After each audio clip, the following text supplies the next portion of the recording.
Hi, welcome to Sue Marie P. My name's Sue. Today I'm going to share a Swedish almond cake that's gluten-free. It only has, I think, 5 or 6 ingredients. It's moist, it's delicious. So let's get started. So I'm going to do it with my handheld electric mixer.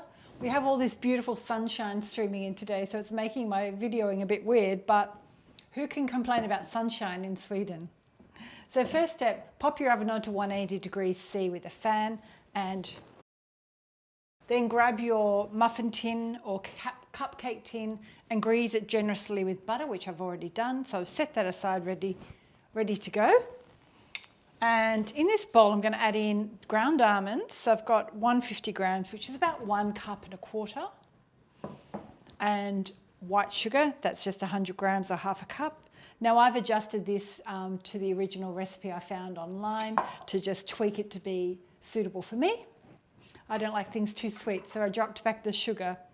And in here I've got some soya milk. You can use whatever milk you like. And I'm going to do 3 tablespoons. And the original recipe I found also did it in a blender, but I wanted to share it with a method that you could just try at home. So let's mix this up. Just in case you didn't have a blender, because many people don't have a blender. Now I've got more milk there, just in case I need it. Just going to add 1 more tablespoon of milk, so that's up to 4 now. I think that's all I'm going to add at the moment. And in here I've got some pre-softened butter, so I'm going to do 80 grams. And you can use salted or unsalted. I've been buying salted here recently because the unsalted is really hard to get and it's really expensive. And I've got 2 eggs. I'm going to crack them open and pop them in as well. And we'll just blend everything together. And all my eggs and butter and milk have been at room temperature. And half a teaspoon of vanilla. Also, the original recipe said almond extract, which I didn't have, so I'm just doing vanilla and they still taste great. So let's blend all that together. Do a little stop and scrape dance. That's it for our mixing. And just wipe my bench down a little bit. So grab your cupcake tray. And I'm just going to use a soup spoon. We're going to half fill these now. It's kind of a generous half. It's probably more, 3/4.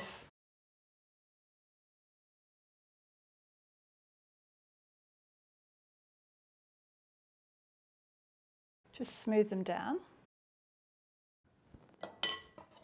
Now I'm going to bake these for 20 minutes in my warm oven. So before I started filming, I've prepared my cinnamon, sugar, cardamom coating. The original recipe used ground black cardamom with sugar, and you roll the cakes in once they're cooked. I wanted to do a more universal friendly version, so I've used just ready bought ground cardamom and 1 teaspoon in here and 1 teaspoon of cinnamon with white sugar. But feel free, if you're here in Sweden and you can get black cardamom seeds, grind them yourself, because the black cardamom does taste slightly better, but this still tastes really good. I think the essence of the cake, or the essence of this recipe, is more about the cake. The coating's just the added bonus. So we'll roll them in once they're cooked. So I've just got my little almond cakes out of the oven, and while they're still hot, we need to delicately get them out, if you can, and roll them in the sugar.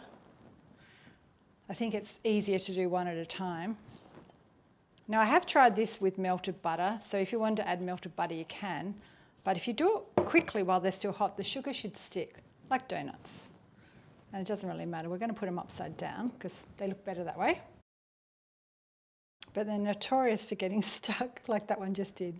So if that happens, don't worry, just keep rolling and we'll cover that one up and eat that as our taste test. Even though I generously butter them, the cakes are just really delicate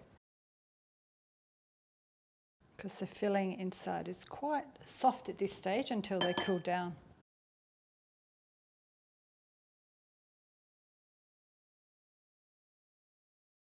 So these cakes are better served once they're completely cooled.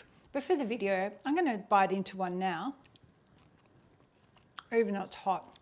So when they cool down, the outside stays crunchy and the inside soft and moist. They're still pretty good warm as well, but they remain fresh for days. Let me know if you give this a go. Gluten-free Swedish almond cakes, and the real name is called cardamom Mazarinkakka. I think that's right. Anyway, they're delicious. Let me know if you try it and give it a go. Pop a comment below, and don't forget, if you're new here today for the first time, thanks for watching and consider subscribing. And I'll pop a few other recipe ideas up above for some gluten-free cakes. And I'll see you next time. Bye. I'll go away and enjoy this. A little tip I forgot to mention, you might have leftover sugar spice mix, but they coat so much better if you're generous with that. When I first tried the recipe, I did 3 tablespoons of sugar and a little bit of spice and tried to roll them. And I never could quite coat them properly, so I doubled it and made it more generous, and it was far easier to have the sugar all over the cakes. Happy baking!